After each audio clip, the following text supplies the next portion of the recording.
Ya dok, silakan dok.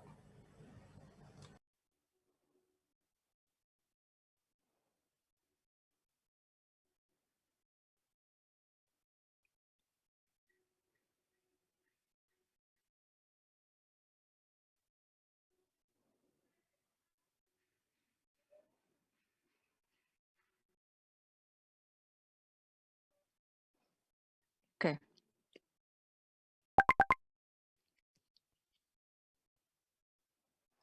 PowerPoint-nya udah terlihat semua? Udah dokter. Oke. Nah, maaf ya saya terpaksa join-nya agak mepet waktunya karena saya juga baru selesai dari satu sesi.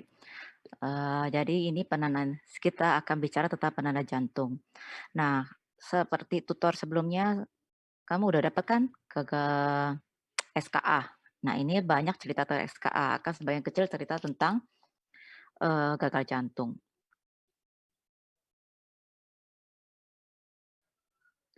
Oke, ini bahasannya, ada pendahuluan sedikit dan cerita tentang penanda jantung seperti apa dan macam-macamnya. Penanda jantung sebenarnya banyak ya, dan itu terus berkembang. Ini yang saya ceritain ya agak-agak standar dan masih rutin dipakai. Dan penanda jantung itu yang sekarang saya pakai adalah yang saya ceritain banyak untuk pelayanan. Jadi kalau untuk riset memang akan lebih banyak lagi. Nah, oke. Jadi kalau ini mungkin udah pernah lihat di slide-slide sebelumnya. Kalau udah ada artinya SKA kan? Udah kali, gambar ini pasaran soalnya. Jadi kalau orang datang, biasanya kan kasus jantung itu agak emergensi ya, terutama yang namanya infak. Jadi kalau orang datang dengan nyeri dada, nyeri sakit, apakah ada di dada, nanti menjalar di bahu, ke tangan kanan. Nah itu orang akan berpikir kemungkinan paling besar itu adalah sindrom korona akut. Nah kita tahu kalau sindrom korona akut sendiri bisa dibagi menjadi beberapa variasi. Nah, nanti pasien itu biasanya langsung di EKG. Jadi mereka biasanya langsung EKG, datang nyeri dada, EKG. Nah, EKG nanti kelihatan ada ST elevasi atau tanpa, ada ST atau tanpa. Nah, kalau ST elevasi pasien langsung bisa diterapi dan ditangani secepatnya. Nah, kalau yang tidak ada ST elevasi tadi, nah orang akan bertanya-tanya, jantung atau bukan, infak atau bukan. Nah, mereka akan butuh yang namanya biomarker jantung tadi. Jadi peran besarnya terutama untuk non STEMI. Kalau yang sudah EKG-nya oke ya, biarpun pasti diperiksa ya, tapi biasanya tidak akan menunggu marker jantungnya keluar, hasilnya langsung ditangani cepat. Nah, yang ini yang perlu. Jadi pasien itu perlu ditangani cepat, jadi diperiksa biomarker jantung untuk memastikan dia STEMI, apa sih, infak atau bukan. Karena ada juga yang non ST elevasi. Nah, kalau dia meningkat, nah sekarang meningkatnya tuh tergantung markernya apa. Kalau sekarang kita pakai marker HS troponin, kalau sekali periksa langsung meningkat 5 kali dari batas atas nilai rujukan, maka itu dipastikan infak miokard. Nah, infak miokard sendiri ada yang dengan tanpa Q-wave, ada yang dengan Q-wave. Nah, kalau udah diperiksa nggak naik, terus dimonitor secara serial, orang akan suspek dia sebagai unstable angina. Jadi ini peran besarnya adalah untuk non-STEMI tadi ya, yang tanpa estelvasi dari EKG, terutama pentingnya. Nah, ini yang saya baru dapat 2020. Saya udah dapat belum ya kemarin di IT-nya, ISC Infak Ilkat dari European Cardiology Society 2020. Udah dapat belum IT-nya? Ada nggak yang baru ini? Halo? Ada dokter. Kalau ada saya tidak akan terang tahu detail ya. Soalnya, ini juga banyak menyambung, nyangkut klinisnya. Jadi kalau ISC ini, organisasi Eropa, ada Amerika juga punya AHA, tapi yang paling baru itu yang keluar, guideline baru adalah ISC, baru Agustus 2020. Di Indonesia saya rasa belum diterapin, karena ICS yang 2015 aja belum aplikasi termasuk di Palembang. Jadi ICS itu mintanya pakai HS troponin dari 2015, tapi tempat kita masih pakai tetap troponin, belum yang HS. Nah, mereka nentuin diagnosis itu kalau didapatkan peningkatan atau penurunan biomarker jantung yang HS, bisa T atau I. Nah, paling enggak 1 kali nilai dari batas persentil atas dari nilai rujukan dari di lab-nya tadi masing-masing. Terus ditambah gejala-gejala berikut, ada tanda iskemik, kalau di EKG ada iskemik baru, ada gambaran gelombang Q, kalau di imaging nanti tergantung ya tempatnya ada gambaran variabel myocardium dan lain-lain, dan kalau di autopsi atau di angiografi ada lihatan trombus intrakoroner. Ini referensinya kamu nanti bisa search dari jurnal yang dikeluarkan ICS yang tahun 2020 baru ada ya, bulan Agustus baru di-launching.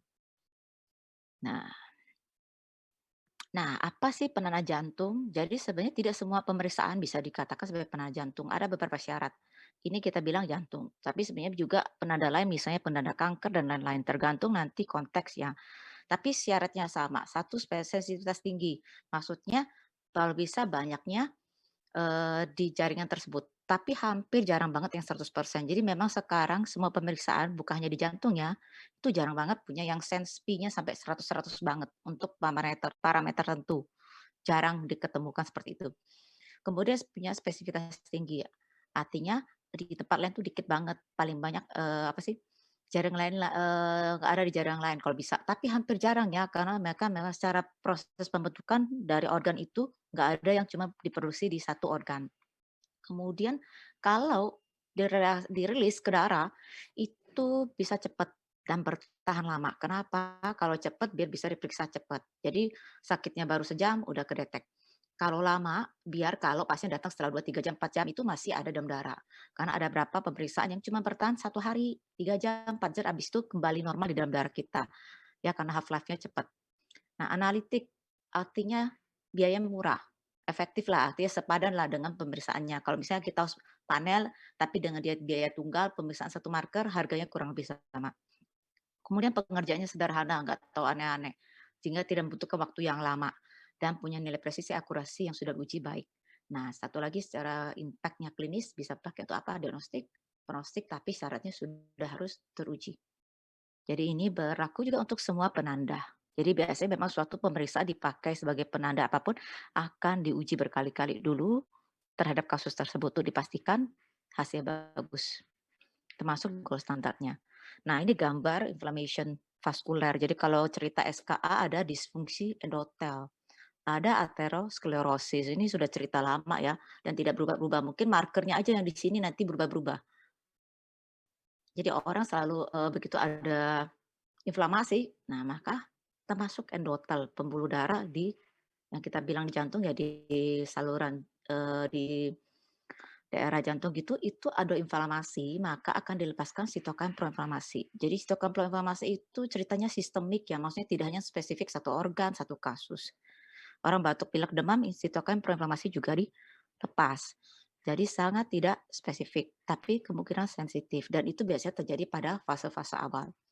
Nah, inflamasi tadi kalau kamu ingat cerita aterosklerosis, nanti kan terbentuk plak nih. Nah, plak ini gabungan dari LDL segala macam, kemudian dari bentuk foam sel segala macam, itu biasanya vulnerable, nggak stabil, gampang lepas nanti.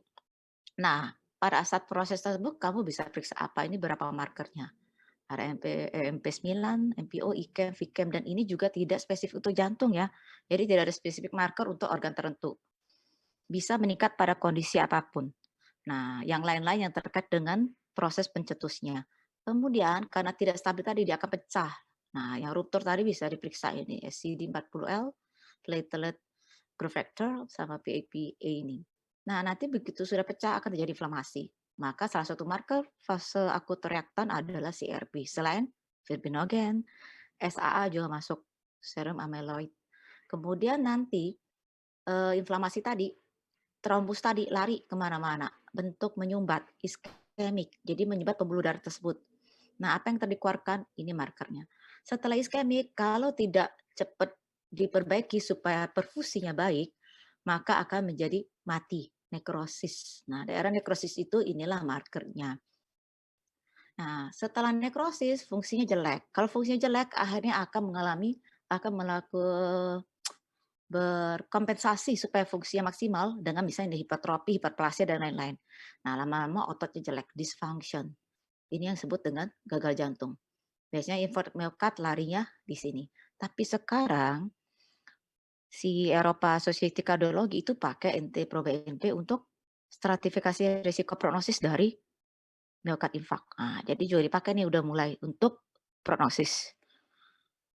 Nah, ini markernya yang sama dengan tadi. Oke, saya ceritain satu-satu tapi tidak tahu detail ya.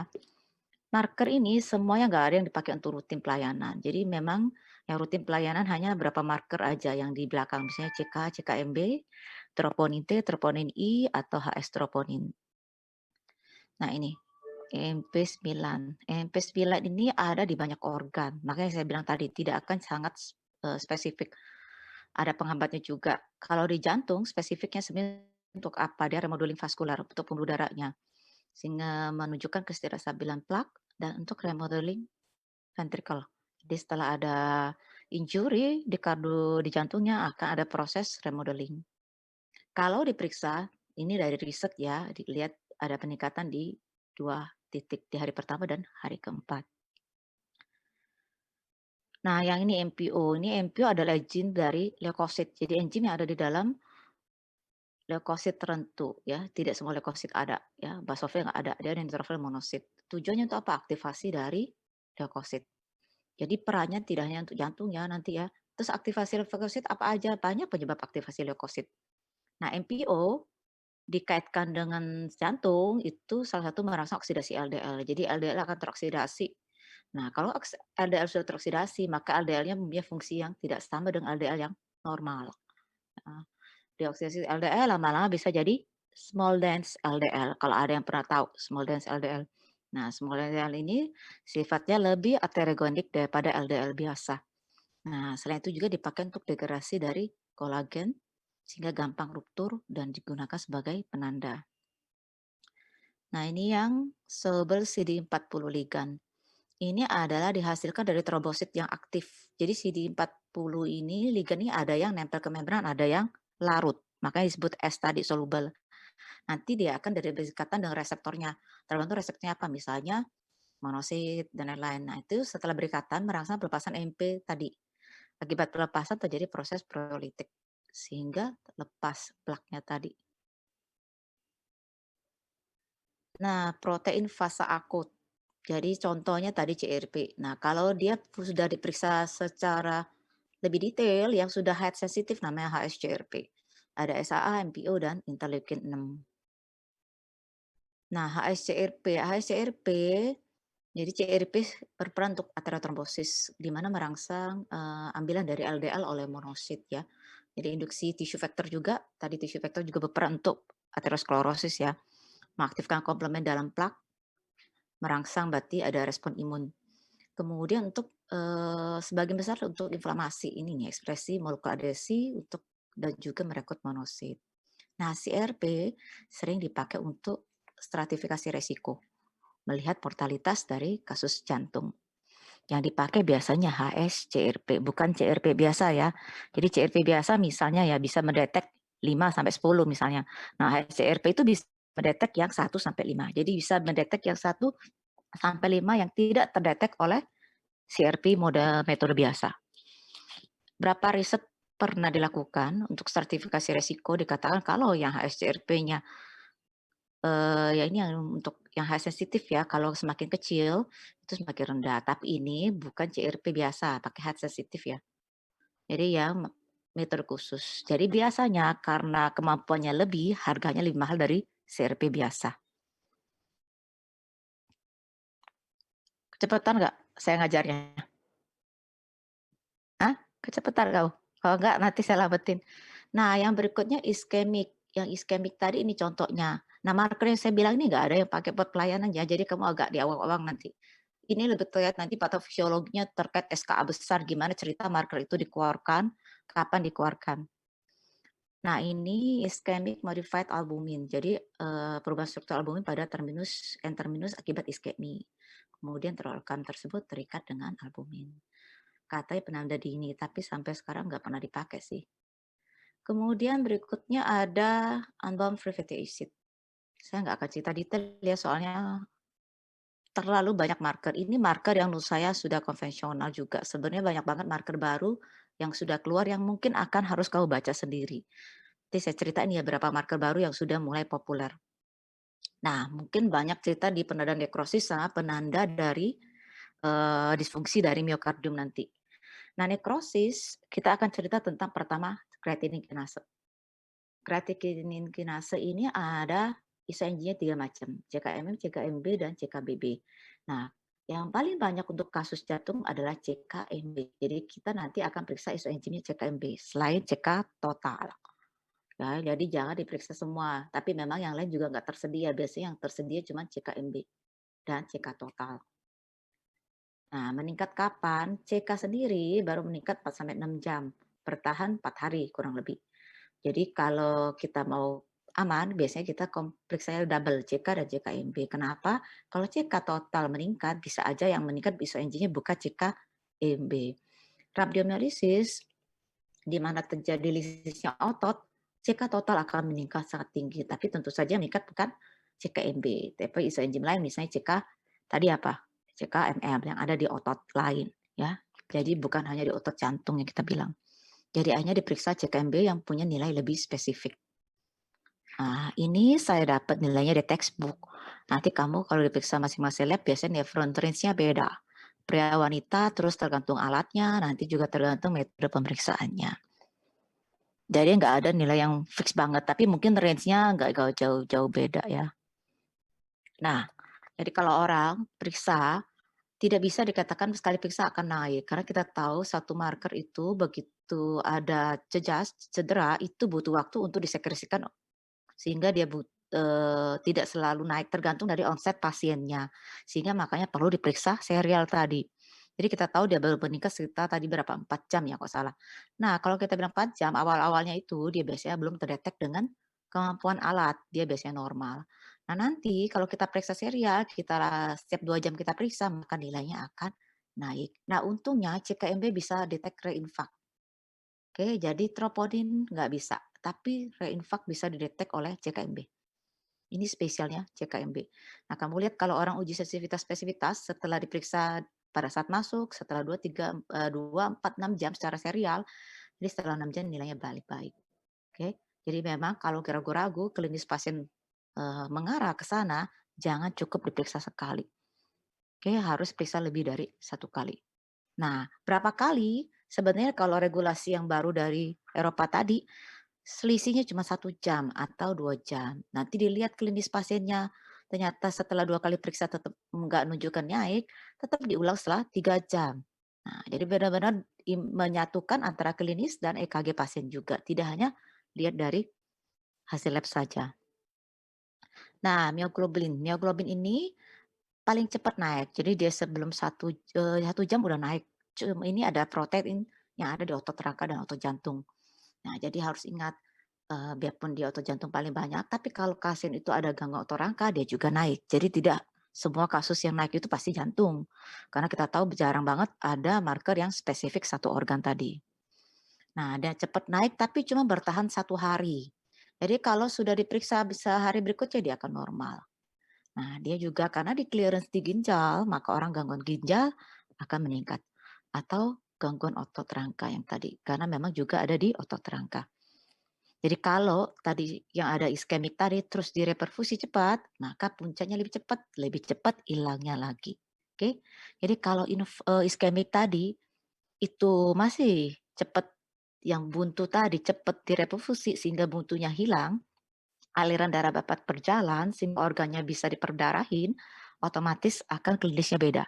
Makanya kalau orang yang sakit infak seperti itu, iskemiknya cepat diterapi, ada namanya golden period tadi, harusnya otot yang mati tadi, reversible ya. Tapi kalau sudah sampai irreversible, nah itu yang nanti kerjanya tidak akan maksimal, makanya lama-lama bisa jadi dysfunction.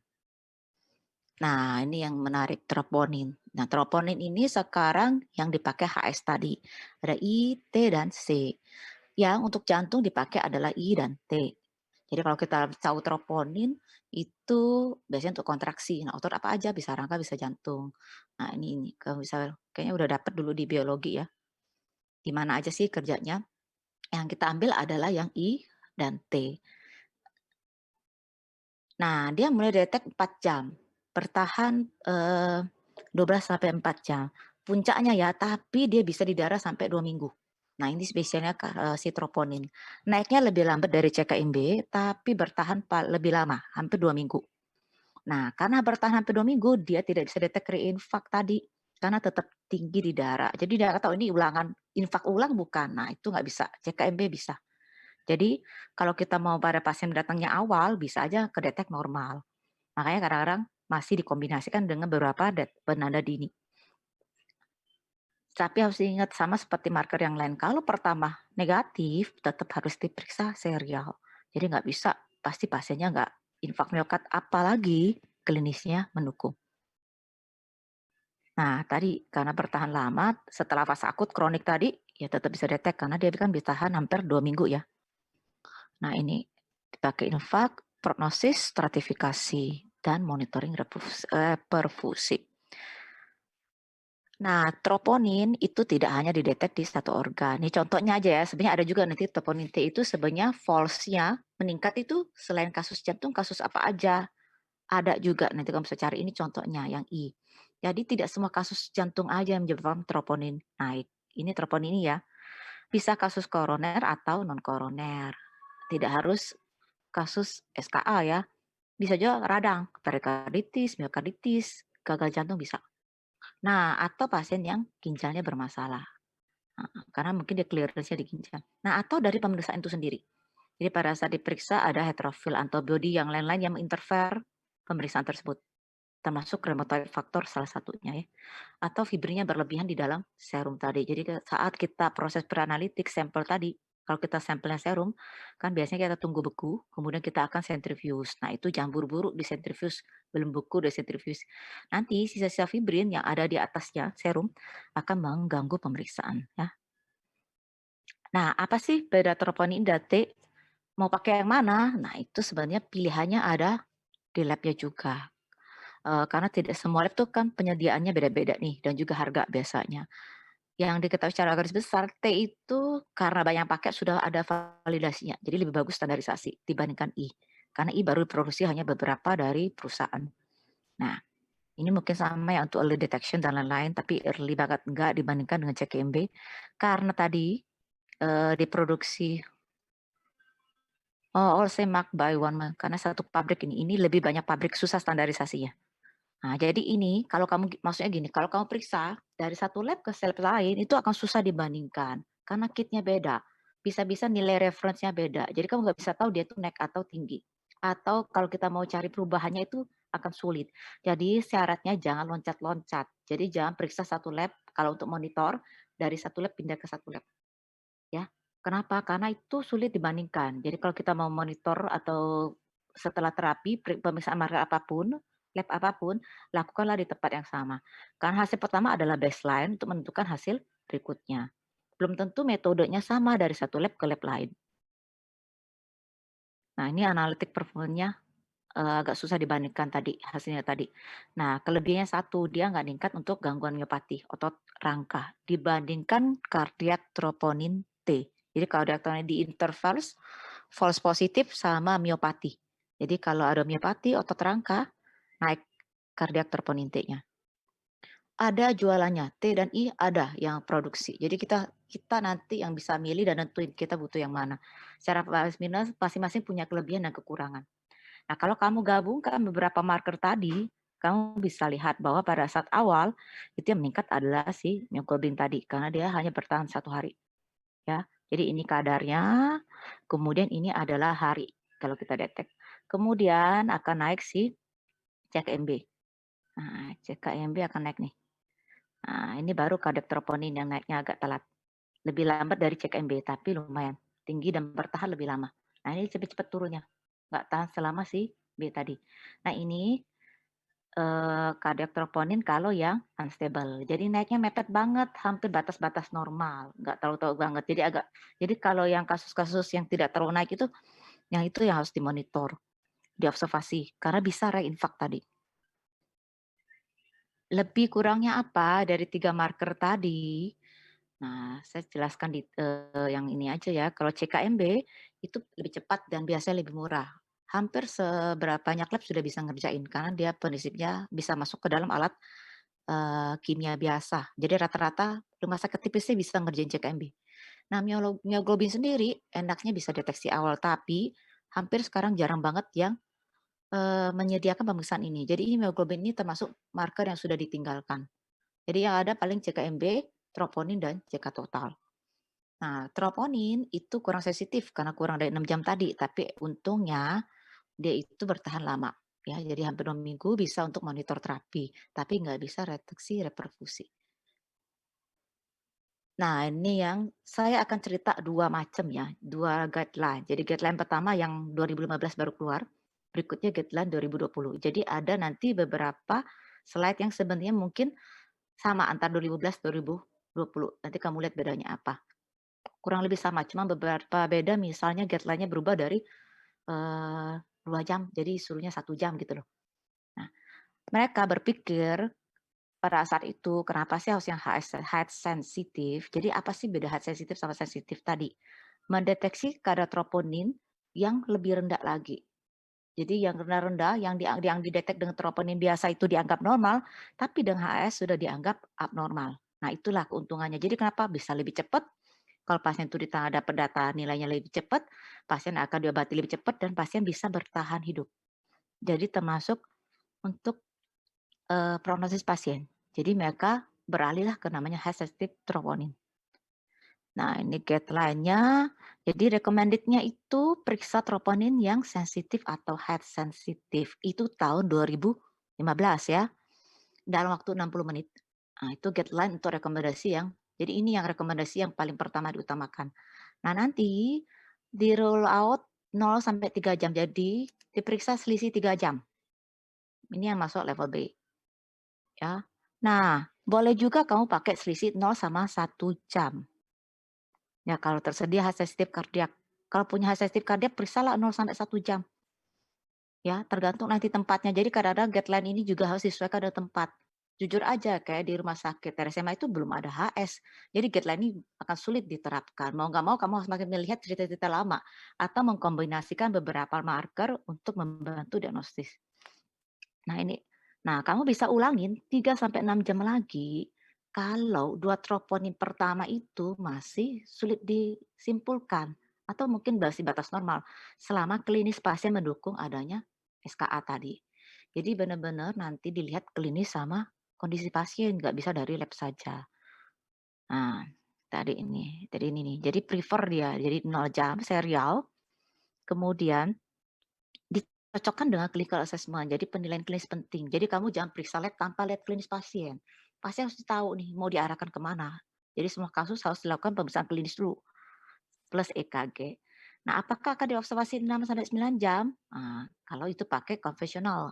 Jadi 6 jam ini untuk yang konvensional nih. Yang 6 jam sampai 9 jam itu kalau kita observasinya pakai konvensional. Atau 3 atau 1 jam kalau kita pakai HS troponin. Ya, jadi bisa 1 atau 3 jam nanti, pakai HS troponin. Tapi kalau bisa 0 sampai 1 katanya ya, sebenarnya ngeri juga kalau 0 sampai 1 kalau kita ragu periksa periksa lagi 3 jam. Nah, itu cost, ngomongin cost lagi. Jadi ujung-ujungnya samban sekarang ini, apa sih, kesehatan itu benar-benar dikaitkan dengan cost ya, karena cost itu ternyata sehat itu mahal. Nah ini, apa sih dibandingkan dengan troponin biasa, jadi dia negatif predict value-nya tinggi. Kenapa ya tadi, karena udah bisa detect yang nilai rendah pun. Jadi kalau kita bilang dia nggak ada, kemungkinan besar memang nggak ada karena, dia mampu detect yang kecil-kecil tadi. Nah, jadi kalau pasien itu masih dalam posisi interval blind tadi antara troponin masih normal dan troponin biasa, nah kita udah pakai HS tadi, kemungkinan kita akan menghilangkan kondisi yang tadi antara yang, dia normal atau nggak normal, karena kalau troponin biasa masih dianggap normal atau borderline. Nah, dari riset didapat bahwa dia kemampuannya bisa meningkatkan 4% untuk deteksi type 1 myocard infarct ya. Jadi lebih baguslah dan juga, 20% untuk tingkatkan dengan dari unstable angina. Dikaitkan 2 kali lipat peningkatan deteksi dari type 2 myocard infarct. Udah dapat belum? Type 1, type 2. Nah, kalau kamu baca type 2 bacalah di, ISCI ini, ada ya. Ya, jadi ada semua. Jadi satu jurnal doang. Berapa lembar ya? 70 atau 80 lembar. Ya, tapi nggak usah baca detail. Saya juga cuma ambil labnya, saya nggak mempelajari klinisnya lagi kalau udah tahu banyak. Baca aja yang dibutuhkan, kalau pengen tahu ya. Karena ini berkembang terus, mungkin 2 tahun lagi nanti ganti nih isinya, bisa ganti lagi, markernya. Nah, Kadar dari hasil troponin tadi harus dilihat sebagai nilai, sebagai suatu marker yang kuantitatif. Jadi angka itu mempengaruhi. Semakin tinggi, maka likelihood kemungkinannya semakin besar. Nah, kalau naiknya 5 kali lipat, itu 100 hampir lebih dari 90% pasti myocardium infarct. Nah, kalau 3 kali lipat itu sekitar 50 sampai 60%. Nah, harus diketahui orang normal juga ada ya. Jadi kalau kamu normal periksa troponin itu nilainya ada gitu ya. Jadi jangan periksa troponin untuk orang normal karena nggak ada gunanya. Jadi ada marker yang dipakai untuk kasus tertentu. Jadi jangan periksa troponin, CK, CKMB untuk pasien MCU. Sayang banget ya. Nggak ada klinisnya kita mau periksa. Mending kamu periksa EKG-nya secara logis untuk melihat apakah ada riwayat-riwayat yang lama ya. Oke, saya skip aja ini kurang sama. Nah, nanti di 2020 ada cerita ini juga dan kayaknya sama persis. Nah, ini cara bacanya nih. Nggak tahu kamu pusing nggak nih ya? Jadi ini ada guideline-nya untuk 0 jam, 3 jam. Ya, 0 jam, 3 jam. Jadi kalau chest pain, tadi nyeri dada tadi, nah ini HS troponinnya ini upper lower dari pemeriksaannya, jadi upper limitnya dan nilai rujukan batas atas ya. Jadi kalau orang periksa lab, misalnya HS troponin tadi, ini nilainya normal, masih batas atasnya. Misalnya batas atasnya tadi 20 ya, misalnya.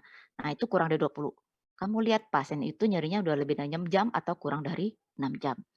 Kalau lebih dari 6 jam, coba lihat, ini kan kamu udah dapet kan, pain free sama grace score itu yang untuk ini. Nah, udah dapet nih angkanya segini berarti pasien kemungkinan bukan. Nah, bisa disuruh pulang atau tes stres.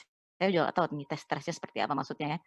Nah, kalau dia ada riwayat nyeri kurang dari 6 jam, ulangin setelah 3 jam. Ya, diulang setelah 3 jam. Nah, kamu lihat nanti selisihnya berapa. Ini ada patokan angkanya, udah dikasih tahu. Jadi kamu tinggal ngapal aja.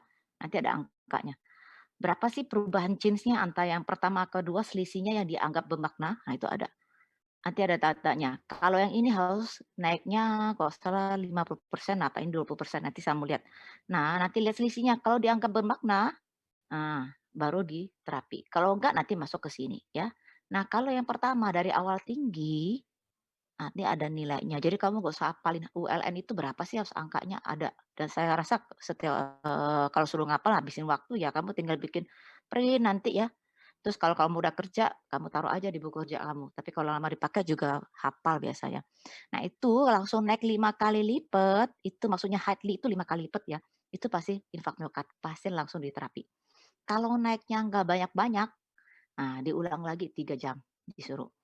Nah, lihat nanti selisihnya dianggap bermakna nggak, ya. Nah, kalau nggak ada perubahan dari yang pertama, cari penyebab lain selain infak miokard tadi. Karena ada kita tahu kasus-kasus ini kan tidak hanya pada infak miokard tadi ya. Jadi kamu cek penyebab lainnya selain yang kita cari tadi. Nah, saya kasih tahu tabelnya. Nah, tadi yang sebelah sini. Nah, kamu lihat tuh yang kalau tadi nilainya normal tadi kamu lihat change-nya tadi itu 3 jam, lebih dari 50%. Lebih dari 20% nilainya. Kalau ini 20%. Tadi kalau yang sudah tinggi, terus 3 jam kemudian kamu periksa naiknya lebih dari 20%, itu bisa diterapi, ya.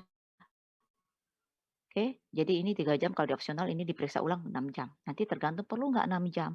Ini contoh ya, 50% dia pakai 7. Jadi, kenapa dikasih tahu angkanya, karena beda-beda kit tadi, angkanya beda, jadi nggak punya nilai satu yang sama. Jadi akhirnya mereka riset, mereka kasih nilai untuk alat ini, untuk merek ini, berapa dianggap bermakna, selisihnya berapa, dikasih tahu di, guideline-nya tersebut. Nah, ini ada gambarnya. Nah, ini contoh yang sudah dikasih angka, biar kamu terbayang. Jadi ini dia pakai yang HS troponin T dari Roche, merek Roche. Nah, Roche itu batas atasnya 14, oke. Nah, dia masukin angka 14 semua, oke. Nah, kemudian dievaluasi sama kayak tabelnya. Ini nilainya perubahannya harus lebih dari 14, tapi nanti ada selisihnya. Jadi 50% tadi kalau dia jalurnya dari sini ya, 7. Jadi harus selisihnya 7 di sini. Nah, kalau ini tadi 20% dari nilai 14 tadi berapa, oke. Jadi angkanya udah dikasih tahu. Pusing kamu? Nah, kecuali dia pertama kali periksa tadi ini 5 kali lipat, 14 kali 5, dapatlah 70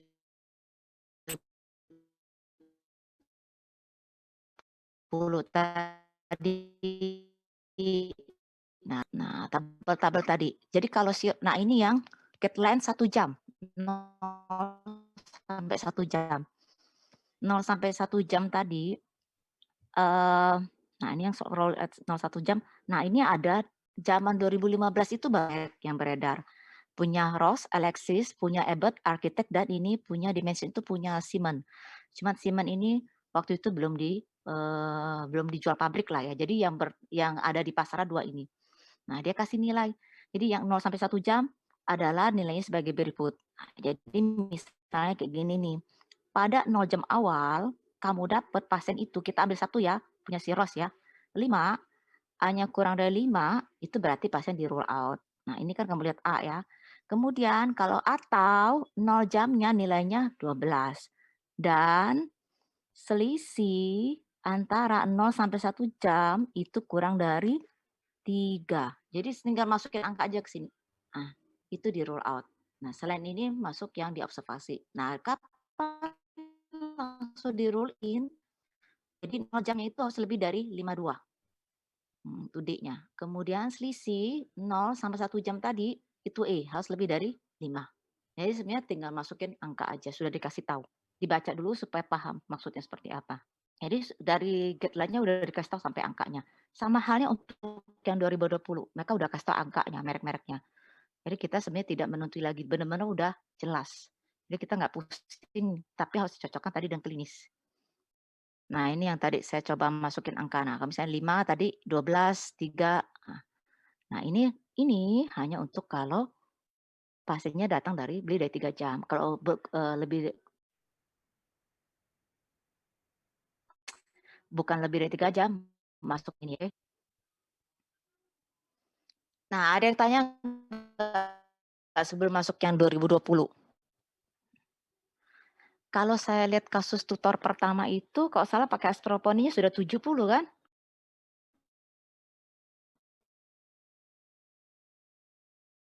Nah, ah, eee, gampang ya, tapi kalau kadang-kadang tidak sesederhana itu. Nah, jadi yang rekomendasi barunya itu di 2020 tuh apa, jadi sebagai alternatif dari pakai 0 sampai 1 jam. Jadi best praktisnya minta 0 sampai 1 jam. Nah, kalau nggak bisa, bisa 0 sampai 2 jam. 0 2 jam tuh dihitung dari mana? Dari drawing blood, jadi ambil darahnya, ya. Nah, dengan asumsi turnaround time, jadi waktu dari hasil pertama keluar itu maksimal 1 jam. Jadi kita tetap harus melihat nilai 1 jam dulu. Jadi kita nggak bisa periksa kedua tanpa melihat nilai pertama.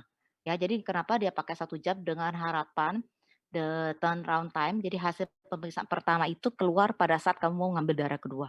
Jadi kalau nggak bisa, kamu ambil aja yang 2 jam. Kenapa? Karena kita tetap harus menilai hasil yang pertama dulu. Oke. Nah, for the analysis purpose untuk diagnostik, sebenarnya tidak direkomendasikan secara rutin untuk periksa marker lain seperti CK-CGMP, HFA-BP, Copeptin, selain HS. Rutin ya, tapi bisa dipakai. Jadi ada lagi nanti dia cerita guideline, sebenarnya bisa kombinasi, nanti tergantung kasus ya. Kalau nggak ada HS troponin, T atau I, mana mungkin kita cuma pakai satu, kalau kita nggak yakin satu marker itu bisa menandain pasien itu infak atau tidak. Nah, satu lagi marker nanti kamu nah Copeptin nanti kamu cari sendiri ya. Jadi HFBP saya ada. Nah, Copeptin itu marker baru dan itu direkomendasiin di Eropa Society Cardiology itu Copeptin dipakai kalau bisa katanya. Ya, kenapa? Karena dia cukup bagus. Nah, tambahan baru adalah stratifikasi resiko. Jadi kamu bisa pakai BNP atau NT Pro BNP untuk prognostik. Jadi tidak hanya untuk gagal jantung. Nah ini, jadi ini semua bahan yang saya kasih itu dapat dari ISC 2020, nanti kamu tinggal search ya gambarnya juga. Jadi kalau orang pasien datang klinikalnya, dia dilihatlah likelihood-nya, apakah dia akan kemungkinan infak miokard sangat tinggi atau rendah dengan dicocokin dari klinis, EKG nanti baru hasil troponinnya. Oke, jadi yang ini kalau hasilnya normal macam bisa di rule out, berarti bukan kasus kardiak. Tapi kalau dia juga antara miokard infark, periksalah lihat EKG sama lab-nya. Kemudian sampai diobservasi tadi. Apakah dia unstable angina atau memang bukan kardiak, atau penyakit kardiak lain, atau bisa aja yang masuk geng ini. Misalnya apa yang non-STEMI atau hanya jadi STEMI setelah di-follow up troponinnya. Nah, atau kalau yang dari awal sudah jelas, maka pasien dimasukkan sini. Nah, yang tadi saya bilang tadi, sebenarnya bedanya apa sih si troponin yang konvensional yang bukan high sensitif sama sensitif? Jadi kalau yang konvensional itu satuannya mikrogram per liter. Nah, kalau yang high sensitif lebih rendah lagi. Jadi bisa mendetek lebih kecil. Ini ya, mau jadi ini jadi 1000. Ini kecil banget. Jadi selisih 0,000 gitu ya. Jadi deteknya sudah rendah ke bawah banget. Nah, kenapa akhirnya dipakai itu? Jadi kalau di sini dianggap normal, di sini sudah dianggap tinggi. Pasti udah ketahuan cepat. Jadi makanya kenapa kalau kita dulu punya troponin itu selisihnya nggak bisa didetek biasanya kurang dari 6 jam, karena tadi. Tapi kalau sudah HS, makanya dia pakai rule yang 0 jam, 1 jam, atau 0 jam, 2 jam, atau nanti diulang 3 jam. Karena dia sudah bisa dapat dari sini pun dapat, ini belum ada. Oke, makanya kamu harus kenalin, saya ini punya pemeriksaan apa dan saya harus monitor berapa jam. Karena beda-beda naiknya. Rugi kalau kita periksa berulang, karena markernya HS ini mahal pasti. Saya nggak tahu berapa sih fixnya, tapi lebih mahal dari troponin biasa. Nah, orang kan selalu jualan ya, banyak pabrik jual yang bentuknya kecil, kadang misalnya bentuknya kecil kayak glukosa. Nah, itu bisa taruh di emergency room, itu bisa dipakai untuk pemeriksaan. Jadi pasiennya cuma diambil dari darah kapiler misalnya. Nah, atau bisa juga yang dari darah vena. Nah, itu apa untung apa jeleknya harus tahu. Jadi kalau dia dianggap normal, itu belum tentu dia pasiennya nggak sakit. Kenapa? Karena dia metodenya itu bisa deteknya agak tinggi. Kurang lebih sama dengan konvensional. Malahan katanya tetap aja bagusan konvensional, biarpun mungkin eh, range-nya kurang lebih sama. Kenapa? Kenapa POCT hanya populer? Hanya karena dia bisa dikerjain cepat. Jadi hasilnya kan cepat. Kita langsung kerjain, langsung dapat hasil. Dibandingkan kalau kita pakai konvensional. Tapi tetap aja kita harus validasi dengan alat konvensional. Kalau memang kita tidak punya HS troponin tadi. Oke. Jadi di sini nih untungnya. Nah, dia bisa detect yang di bawah sini. Yang ini pasti lebih tinggi. Nah, undetectable. Dia udah jadi tinggi di sini. Ya. Nah, ini dibandingkan dengan yang tadi. Ini yang tadi. Ini sama ya. Isinya saya lihat sama dengan yang 2015. Saya skip saja. Nah, jadi apa aja sih yang menyebabkan kardiak troponin meningkat? Jadi harus diketahui tidak hanya kasus akut infak miokard akut, heart failure, hypertension, penyakit-penyakit yang lain terkait dengan organ jantung, otot-ototnya ada peregangan, maka juga akan naik. Jadi tidak harus cuman kasus jantung yang SKA. SKA juga banyak. Nah, ini bedanya yang dia sama yang tahun 2000 ini. Jadi ini nilainya beda ya. Dia rule-nya 0 sampai 1 jam. Angka di sini beda. Nanti ada tabelnya juga. Jadi dia pakai istilah very low, low, tidak ada perubahan ini nanti ada tabelnya itu. Kemudian ini height. Nah, ini ada yang 1 jamnya. Ini yang 1 jam ya. Selisih 1 jam. Yang satu ini maksudnya setelah 1 jamnya ya. Nanti biar kamu tuh bayang. Ini nanti ada, saya kasih tabelnya dulu biar kamu terbayang. Nah ini, very low, low, yang untuk 1 jam itu, height sama yang selisih 1 jam. Jadi nanti lihat deretan tabelnya. Back dulu ke sebelumnya. Nah, kalau dia masuk very low, atau mana tadi? Nah, dia low, dan selisih dengan 1 jam tadi, masuk yang tabel tadi, misalnya ini, ambil 1 ya. Nah, kurang dari 3, kalau kita pakai alat Alexis Rose contohnya ya. Nah, ini masuk roll out. Oke, pasien bisa disuruh pulang. Opsionalnya kamu periksa yang lain-lain ini. Nah, ini additional tergantung nanti klinisi yang nentuin. Dicocokkan sama klinis. Lebih dari itu nanti di-observe. Ya, kita juga bisa periksa 3 jam lagi. Jadi selain 01 tadi, kalau kita ragu, kita periksa 3 jam tadi yang saya bilang. Oke, plus eko ulang. Ekokardiografi ulang. Nah, kalau setelah diperiksa ulang, mengarah dia masuk ke bangsal. Periksalah imaging yang lain. Ini imaging yang lainnya. Nah, ini kalau dia high tadi, misalnya ya. Nah, ini lebih dari 52 atau tadi ini nanti yang di bawahnya tadi setelah 1 jam selisihnya itu 5. Nah, ini roll in. Oke, di angiografi masuk ruang intensif khusus untuk koroner, pasien-pasien jantung. Oke. Nah, ini tabelnya. Dulu cuman keluar 2, Alexis Ross sama Architect Abbott. Sekarang bayangkan kamu, banyak banget sudah pabriknya. Dan 5 tahun itu yang ngeluarin pemeriksaan troponin udah banyak sekali. Jadi lab ini terus berkembang ya. Jadi kamu nggak akan selesai belajarnya karena banyak hal baru yang akan ditemuin. Nah, itu yang untuk 0,1 jam. Ada juga nanti yang nilainya untuk 0,2 jam ini nilainya. Ya, jadi dari yang 1 jam ini yang 2 jam. Angkanya aja beda dikit. Oke. Nah, ini sama sebenarnya gambarnya cuma dikasih tahu aja cara bacanya. Jadi kalau yang ini, jadi kalau yang dimaksud 0 jam, 1 jam harus diingat ya, itu adalah ngambil darahnya ya, bukan dari onset gejala. Oke, jadi bukan dari onset gejala pasien. Jadi pasien misalnya datang 0 jam diambil darah, sampai nunggu hasil nanti 1 jam berikutnya diambil darah. Tapi hasilnya sudah keluar, sehingga bisa diinterpretasi dulu, baru diambil darah yang kedua. Oke, nah nanti dilihat nilainya masuk yang mana. Oke. Nah, ini ada stratifikasi resiko juga dari indeks visit sama ini nih, klinis yang lain. Ada yang mau tanya nggak? Apa udah lapar nih? Apa udah ngantuk kamu? Ah, lapar. Saya juga standby dari jam 8 sampai sekarang belum break. Kamu nggak break, saya juga belum break. Makanya saya telat masuk ya. Saya juga dari jam 8 sampai sekarang break. Nanti jam 1 saya juga lanjut lagi nih sesi lain. Sama seperti kalian, makanya kejar-kejaran nih. Nah, prognosis tadi. Nah, katanya disuruh pakai Beyond the Rules. Nah, untuk prognosis katanya pakai NT-proBNP. Ini baru ya. Kemarin-kemarin nggak ada. Nah, tambahan lain. Nah, mid regional ini nih. Nanti saya kasih gambarnya kamu lihat ya. Saya nggak ceritain banyak-banyak banget saya markernya. Nanti kopeptin lah, nanti ada si apa nah ini kopeptin ini baru ya, tapi udah mulai dilihat tuh. Nanti kalau di marker gagal jantung ada ST2 apa. Jadi marker tuh sekarang nggak berhenti-berhenti berkembang. Semakin banyak di riset akan semakin banyak ketemu dan dicari mana yang paling bagus untuk menggantikan yang lama. Oke, jadi ada marker NT-proBNP. Kalau yang ini, kalau ada bisa, tapi banyak tempat nggak ada. Jadi saya nggak banyak cerita nih. Banyak tempat yang nyiapin pemeriksaan ini. Kalau NT-proBNP masih ada yang nyiapin. Nah, ini mah mirip, saya skip aja ya dari cerita tadi. Manajemen strategi untuk STI tadi ya nilainya. Nah, ini marker lain yang tadi, contoh yang tadi ya, heart fatty acid binding protein. Mirip-mirip dengan si mioglobin saya lihat sih, karena waktunya juga cepat hilang ya. Jadi dia itu banyak di otot jantung dibandingkan otot rangka, tapi half life-nya pendek ya, cepat naik 2 jam, 1 hari udah hilang. Oke. Nah, sama dengan lead dia juga dipengaruhi oleh gangguan otot rangka. Jadi kalau otot rangkanya juga naik, ada gangguan yang lain yang terkait proses tersebut, maka akan mempengaruhi nilainya. Jadi susah kalau untuk diagnosis tunggal, perlu marker yang lain.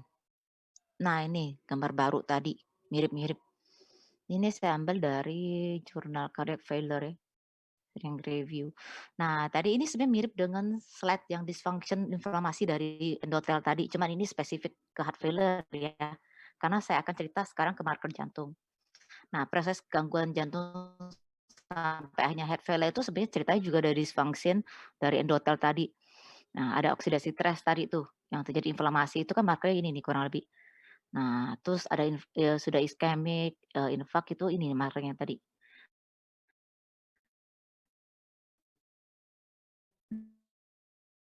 Nah, kalau sudah sampai gangguan ginjal, ya, tadi ini nah, informasi yang kita akan cerita banyak di sini. Natriuretic peptide itu tadi NT-proBNP. Nah, yang mulai ngetop sekarang ST2 ya sama NGAL.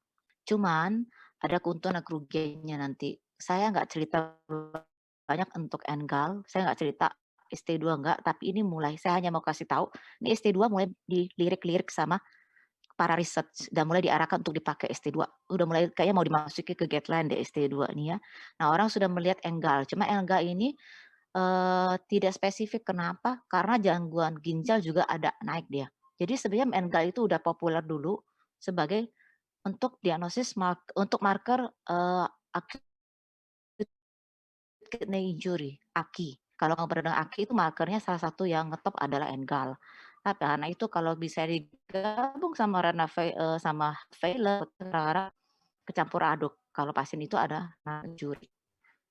Nah, kita cerita inti puri inti juga. Jadi ada asal muasalnya itu adalah dari BNP, itu sifatnya hormon. Oke.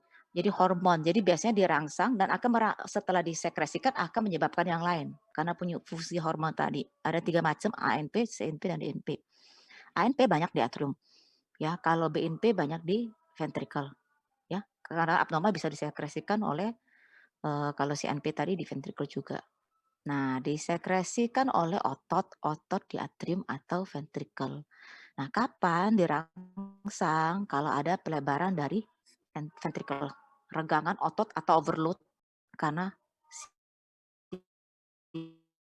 si dari maksimal. Nah, begitu disekresikan nanti menyebabkan filtrasi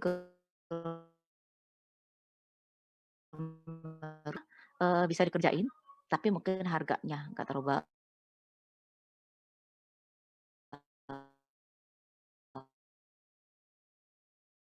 murah banget juga, dan gagal jantung tuh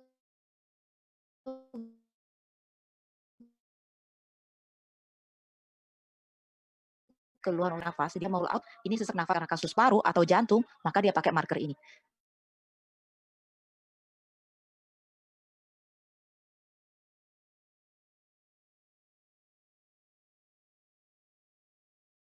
Begitu dia naik, maka pasien akan jadi perubahan dipecah oleh enzim furin protease. Jadi inti, proBNP, dan BNP. Nah, yang dua ini yang nanti kita periksa.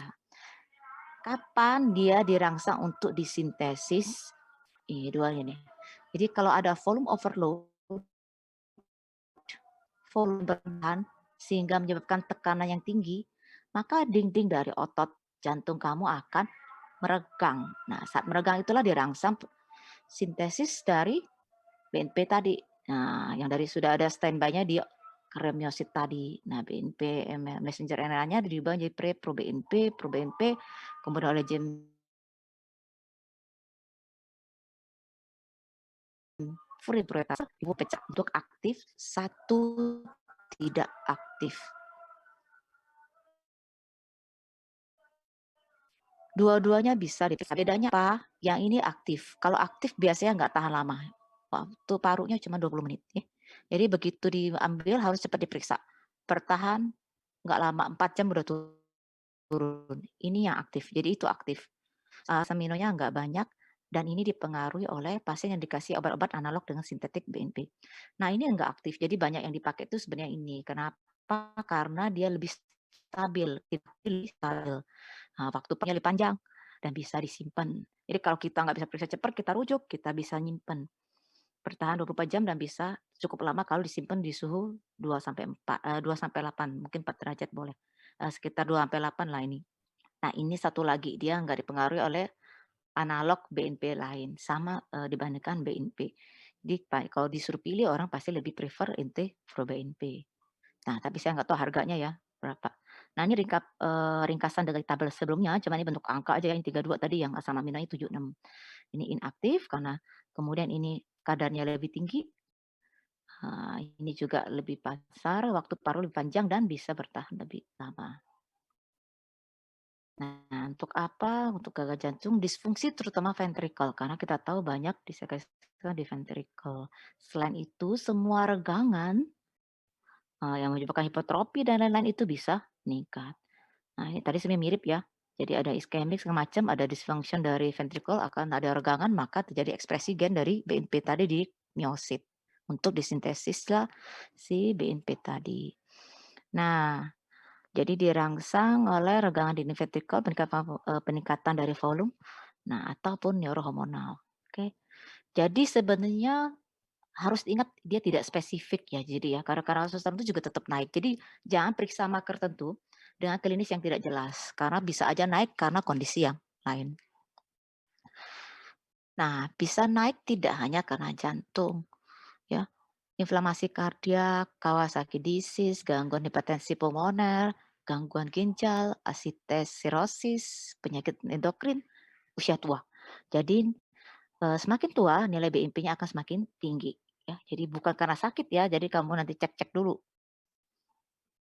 Nah, tapi kalau dibandingkan dengan klasifikasinya si jantung menurut NIHA, bahwa ternyata BNP itu juga menentukan prognostik. Jadi semakin tinggi kadarnya, maka sebenarnya pasien itu semakin jelek.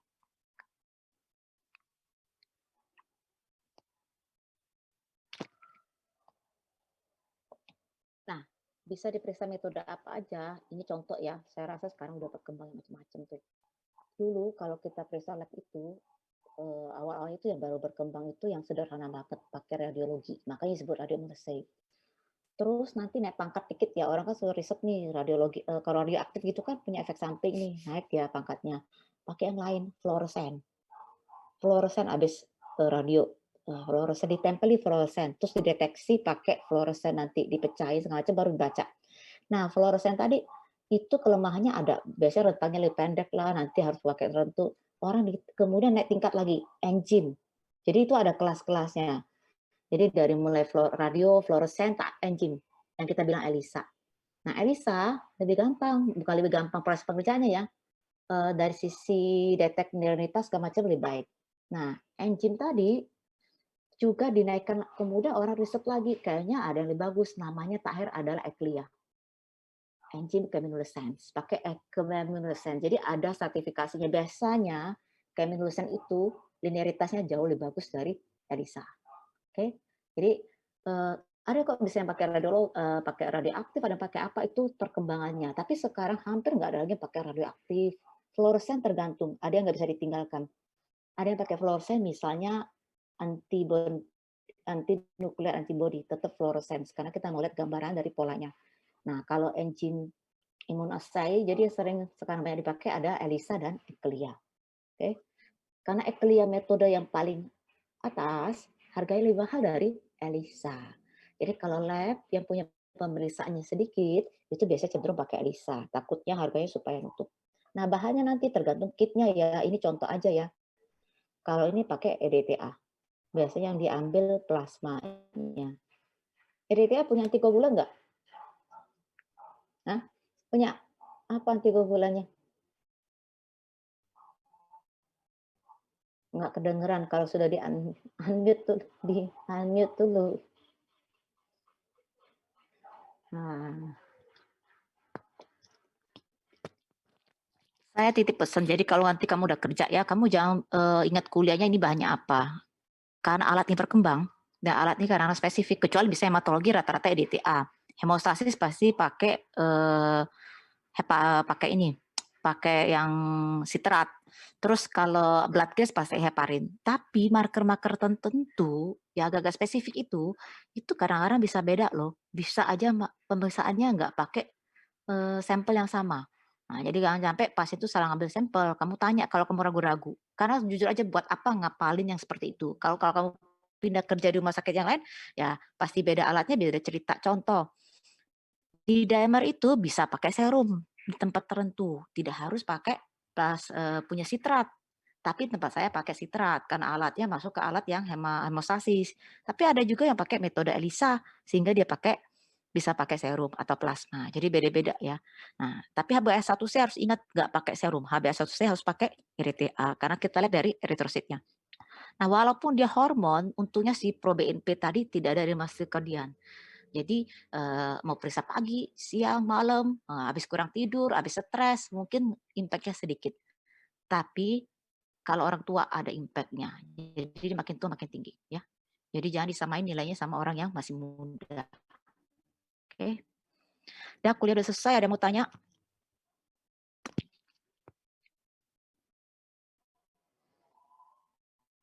Ada yang mau tanya enggak? Saya lihat orangnya udah hilang semua nih. Aduh, kamu ini. Mukanya udah lagi ngacir apa ya?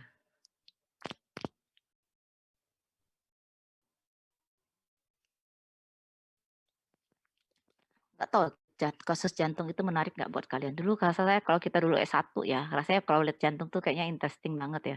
Apalagi jantung ini kayaknya akan tetap jadi primadona ya kasusnya. Walaupun kasusnya sebenarnya nggak banyak-banyak, cuma sekarang mungkin perkembangannya kita nggak ngomong lagi gagal jantung, bahkan irama jantung juga diperhatiin. Aritmia-aritmia itu ceritanya sudah kemana-mana tuh, pasang pacemaker lah, nanti pegang pemicu jantung di dalam, itu yang sintetis udah berkembang ke sana. Ceritanya menarik ya, bisa kemana-mana ya. Tapi sebenarnya blok jantung tuh menurut saya juga termasuk yang blok yang berat ya. Saya nggak tahu kemarin kalau kuliah itu yang menarik nggak? Karena saya tahu ujiannya akan berat. Setahu saya ujian cukup berat ya. Belum nanti saya nggak tahu nanti pakai kasus bahasa Inggris atau kuliah ujiannya bahasa Inggris atau enggak ya, saya juga lupa ya. Biasanya di blog, kalau ingat-ingat angkatan-angkatan sebelumnya itu, kasus jantung itu saya rasa IT-nya cukup berat kalau saya lihat ya. Terus nanti pas ujiannya juga, MCQ-nya juga saya lihat pilihannya juga nggak gampang-gampang ya. Nah, kadang-kadang kasusnya bahasa Inggris. Nah, jadi kamu siap-siap aja, cuma nggak tahu ya ini kan sekarang sistemnya online, pasti soalnya dikurangin. Dulu biasanya kalau salah ya, itu kasus ujian MCQ-nya bisa 200 kita ujiannya. Kamu bayangin baca soal 200 tuh ya, kepala nggak pusing atau melayang-layang kamu? Nah, itu 200 dulu soalnya, tapi kayaknya kalau sudah online tidak akan 200, oke. Tapi yang paling penting saya rasa kamu harus tahu pemeriksaan jantung. Karena mau nggak mau ya kamu nanti di mana-mana kan nggak mikirin lagi nanti terapinya mau sedetail apa, labnya apa. Dapat dulu pasien jantung atau bukan. Jadi yang pertama adalah skill lab-nya. Jadi yang kamu nggak bisa periksa si mermer itu, S1, Gallop, nah itu. Kamu pastiin jangan sampai salah taruh stetoskopnya, harus tahu katup-katup itu di mana posisinya, ya. Nah, sayangnya kamu nggak bisa hands on ya, padahal sebenarnya kalau hands on seru ya. Kamu nanti kalau jujur aja kalau nggak dapet detail, kamu pada saat nanti koas, nah itu kamu harus belajar di pasiennya, itu lebih bagus bisa kedengeran langsung suaranya, oke. Ada yang bertanya nggak?